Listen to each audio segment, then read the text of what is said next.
నమస్కారం city news సమాహారానికి స్వాగతం నా పేరు విశ్వనాథ్ టిఆర్ఎస్ పల్లెబాట సుల్తానాబాద్ మండలం సుద్దాలలో తొలుత ప్రారంభమైంది ఈ సందర్భంగా గ్రామంలోని టిఆర్ఎస్ శ్రేణులు పెద్ద ఎత్తున వారికి స్వాగతం పలికారు పలు పార్టీల నుండి యువకులు టిఆర్ఎస్ లో చేరారు కండువా కప్పి వారిని పార్టీలోకి ఆహ్వానించారు టిఆర్ఎస్ నేతలు శ్రీ సత్యనారాయణ రెడ్డి దాసరి మనోహర్ రెడ్డి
అవసరానికి తగినట్టుగా ఈ ప్రభుత్వం మనకు ఈ కరెంటు మన జిల్లాలకు ఇవ్వట్లేదు. కరెంట్ రాక సరైన సమయంలో రాక ఈ రైతాంగం సరైన పొలానికి పోయి ఒక అరగంట గంట కొరకు కూడా మళ్ళీ వాపసు వచ్చే పరిస్థితిలో ఉన్నారు. దీనికి అంతటి కారణం ఏంటంటే మన ఎంతైతే మనకు రావాల్సిన కరెంటు మనకు న్యాయంగా రావాలో అంత కరెంటు రాకుండా వాళ్ళు తక్కువ చేసి వాళ్ళ ప్రాంతానికి ఎక్కువ పెట్టుకున్నారు కనుక మనకి కరెంటు కొరత ఏర్పడలేదు. మనకు అభివృద్ధి విషయంలో కూడా మన దగ్గర ఎంతైతే డబ్బు వసూలు చేస్తూ ఉన్నారో అంత డబ్బును మనకు ఖర్చు పెట్టకుండా మన పనుల రూపాయన వసూలు చేసే డబ్బు మన తెలంగాణ ప్రాంతంలో మనకు ఖర్చు పెట్టకుండా వాళ్ళ ఆంధ్ర ప్రాంతంలో ఖర్చు పెడతా ఉన్నాం. తెలంగాణ రాష్ట్రం ఏర్పడితే 500 రూపాయలు కాదు 1000 రూపాయల నుంచి 2000 రూపాయల వరకు పింఛన్ ఇచ్చే అవకాశం ఉంది. తెలంగాణ రాష్ట్రం ఏర్పడితే రైతులకు కూడా 1,00,000 రూపాయలు లోన్ మాఫ్ చేసుకునే అవకాశం ఉంది. ఏం ముఖం పెట్టుకొని మా ఊరికి వచ్చిండ్రు, 9 ఏళ్ళ నుంచి తెలంగాణ ఇస్తామని మోసం చేసిండ్రు, ఈ మిమ్మల్ని ఎవరు నమ్ముతాడు, ఎందుకు వచ్చిందని చెప్పి కాంగ్రెస్ పార్టీ నాయకులు నిలదీయాలి. ఆ టీడీపీ వాళ్ళంతా కూడా అడగాలి, అయ్యా వచ్చిన తెలంగాణ ఆపింది మీ చంద్రబాబు నాయుడు మీ తెలుగుదేశం పార్టీ కాదా, మళ్ళీ ఏం ముఖం పెట్టుకొని మా దగ్గరికి వచ్చిండ్రు. తెలంగాణను అడ్డుకునేటువంటి ఏ పార్టీని కూడా మా ఊళ్ళోకి రానియము, కాంగ్రెస్ జెండాను రానియము, తెలుగుదేశం పార్టీ జెండాను రానియము, తెలంగాణ కోసం కొట్లాడేటువంటి గులాబీ జెండాకే మా దీవెనలు ఉంటాయని చెప్పి మీ ప్రజలందరూ కూడా చెప్పాల్సినటువంటి అవసరం ఉంది. అలాగే తొగర్రాయి గ్రామంలో బోనాలు బతుకమ్మలతో ఘన స్వాగతం పలికారు మహిళలు. ఈ కార్యక్రమంలో ధూమ్ధామ్ కళాకారులు తెలంగాణ పాటలు ఆలపించారు.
పెద్దలు చాలా విషయాలు చెప్పేది ఉన్నది. బట్ తెలంగాణ అతి త్వరలో మనకు రాబోతున్నది కాబట్టి మీరందరూ కూడా తెలంగాణ వచ్చేంత వరకు కూడా ఇదే పట్టుదలతో కృషి చేసి మరి అన్ని కార్యక్రమాలకు మీరందరూ కూడా హాజరై తెలంగాణ వచ్చేంత వరకు గట్టిగా కొట్టాలని చెప్పి కోరుకుంటూ నాకు ఈ అవకాశం ఇచ్చినందుకు తొగర్రాయి గ్రామ ప్రజలందరూ కూడా మరొక స్థానిక నాయకులందరూ కూడా రావాల్సిందిగా కోరుతా ఉన్నాము. పెద్దలు కోర్టు బ్యూరో సభ్యులు గౌరవనీయులు పెద్దలు పేరున నా యొక్క ఉద్యమాలను తెలియజేసుకుంటున్నాయి. ఎవరు కూడా ముందుకు రానటువంటి పరిస్థితి ఉంది. అక్కడ సైన్యం కూడా ఉంది. మన టీఆర్ఎస్ నాయకులు రైతులకు ముఖ్యమైనటువంటి పరిస్థితి ఈ రోజు చూస్తున్న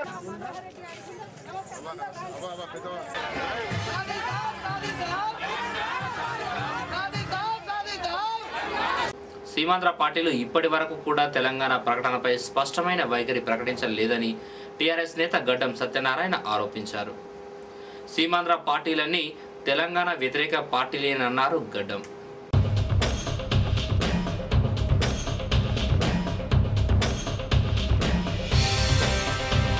అఖిలపక్ష సమావేశం పెట్టకముందు పెట్టాలని చెప్పి అన్ని పార్టీలు కోరితే ఏదో మాకు వస్తుందని చెప్పి మేమందరం ఆశపడితే ఈ అఖిలపక్ష సమావేశం లోపల ఒక్కొక్క రాజకీయ పార్టీ విధానాలు ఏ రంగంగా ఉన్నాయంటే తెలుగుదేశం పార్టీది అయితే విషయం అయితే గుర్తుకొస్తే అయ్యో బిడ్డ పోయేంత పోతుంది కానీ ఏం పోతుంది తీరా బిడ్డ అన్నది మాతో.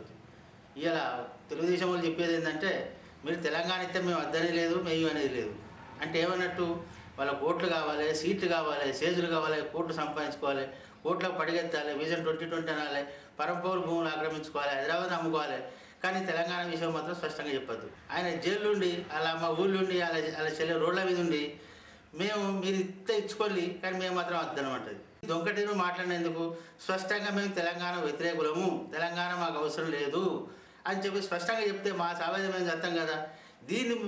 ఇది స్పష్టంగా చెప్పకుండా ఇలా డొంక తిరుగులు తిరిగి అనవసరంగా తెలంగాణ ప్రజలు మభ్యపెట్టి ఈ రకంగా మోసం చేయడం ఈ యొక్క రాజకీయ పార్టీలకు మంచిదా అని చెప్పి ఎమ్మెల్యే విజయ్ అరెస్టు చేయడం పట్ల సుల్తానాబాద్కు చెందిన ఏపీ కిరణ్ అనే టీడీపీ కార్యకర్త మనస్తాపానికి గురై సెల్ టవర్ ఎక్కి హల్చల్ చేశాడు. ఎమ్మెల్యే విజయ రమణారావును విడుదల చేయాలని డిమాండ్ చేశారు.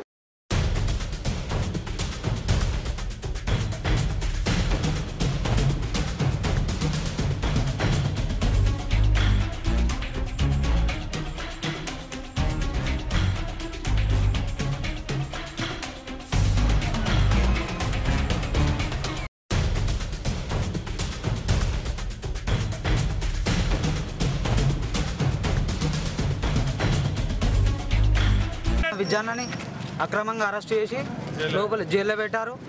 ఎమ్మెల్యేలపై లేనిపోని కేసులు అన్ని పెట్టి నాన్ బెయిలబుల్ కింద కేసులు పెట్టారు, అరెస్ట్ చేశారు. అందు గురించే నేను విజయాన్ని అంటే నాకు అభిమానం కాబట్టి.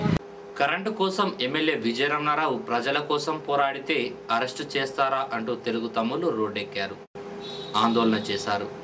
సుల్తానాబాద్ పట్టణంలో తెలుగుదేశం పార్టీ ఆధ్వర్యంలో రాస్తారోకో చేశారు.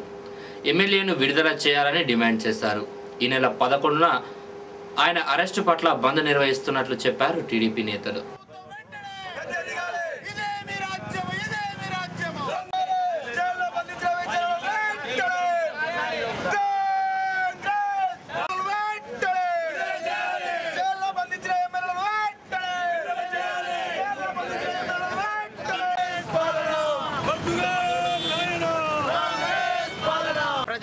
నిరంతరం కొట్లాడుతున్నటువంటి మన శాసనసభ్యుని అరెస్ట్ చేయడం ఈ ప్రజాస్వామ్యంలో ప్రజలను వంచిస్తున్నటువంటి ఈ కాంగ్రెస్ ప్రభుత్వాన్ని నిరసనగా రేపు సుల్తానాబాద్ బంద్ పాటిస్తున్నాము. అదేవిధంగా నియోజకవర్గంలోని 6 మండలాలలో కూడా బంద్ పాటించడం జరుగుతుంది. దీనికి దయచేసి వ్యాపారస్తులందరూ కూడా సహకరించి ఈ బంద్ను విజయవంతం చేయాలి. రైతుల కొరకు కరెంటు కొరకు కొట్లాడితే ఈరోజు ప్రజాస్వామ్యాన్ని కూని చేసి ప్రజాస్వామ్యంలో ప్రజలకు హక్కు లేనట్టు ఎమ్మెల్యే గారు అడిగితే ఒక కూని చేసి కాంగ్రెస్ ప్రభుత్వం జైల్లో బంధించడం ఎంతవరకు సమంజసం? ప్రజలారా మీరు గమనించండి. రైతులారా మీ కొరకు కరెంటు కొరకు ఎమ్మెల్యే గారు పోరాడితే జైల్లో బంధించడం ఎంతవరకు సమంజసం మీరంతా ఒక్కసారి ఆలోచించాలి. ఈ బంద్కు మొత్తం వ్యాపారస్తులు కానీ, దుకాణదారులు కానీ, మర్చెంటు సంఘాలు కానీ బంద్కు మద్దతు ఇవ్వాల్సిందిగా కోరుతా ఉన్నాం.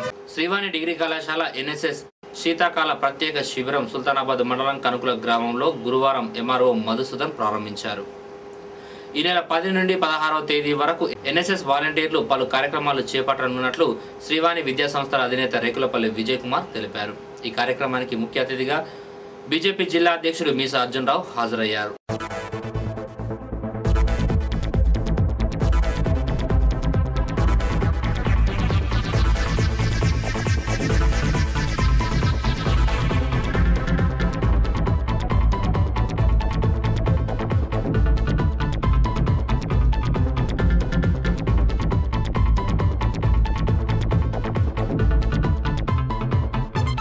వచ్చి గ్రామానికి ఒక మంచి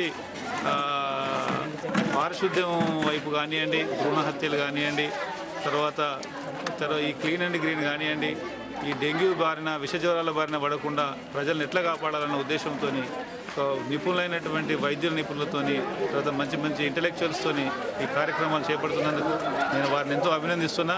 దీనికి మేము చాలా సంతోషిస్తున్నాం. ఈ డేట్స్ అనేవి జనవరి 10th నుంచి 16 వరకు కొనసాగడం జరుగుతుంది.